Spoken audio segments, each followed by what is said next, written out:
araw sa inyong lahat. Nagluluto po si Madam ng nilagang buto-buto na may konting taba. Pinapalambot na po niya mga Madam ko, sir. Tapos isunod po niya yung mga gulay. Takpan po natin after 30 minutes. Ayan, takpan muna natin. After 30 minutes, mga Madam ka, sir, lagay na po natin yung gulay. Kakaiba po itong nilaga ni Madam Ilocana. Nilagang buto-buto na may gulay na carrots, patatas, beans, pechay at repolyo. Unahin po natin yung matigas na gulay. Carrots tsaka patatas. Ayan na po yung makulay na nilagang buto-buto ni Madam Ilocana. Nilagay na po niya yung carrots tsaka patatas. Sunod na po yung sibuyas para bumango. Tapos sabay na po natin yung pamintang buo. Lagyan na po natin ng pamintang buo. Mas masarap.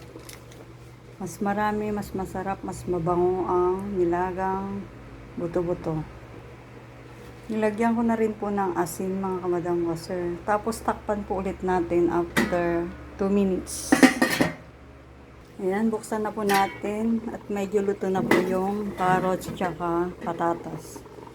Isunod na po natin yung sili. Ayan.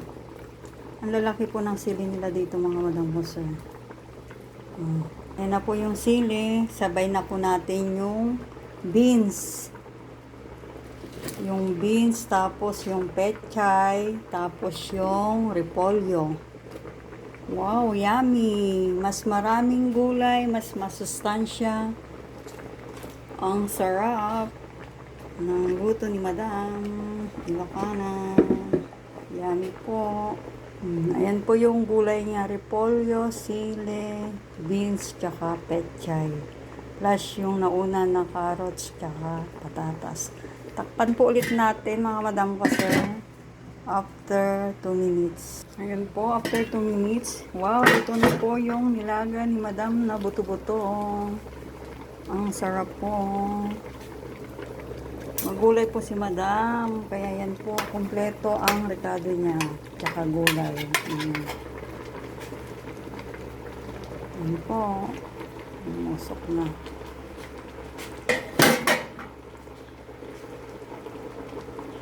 Ayan na po yung nilagang buto-buto ni Madam.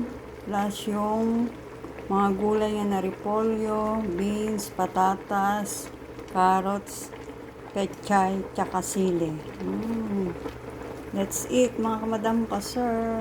Ayan na po, luto na po ang nilagang buto-buto ni Madam. Yummy! Let's eat! Thank you for watching. Nilaga.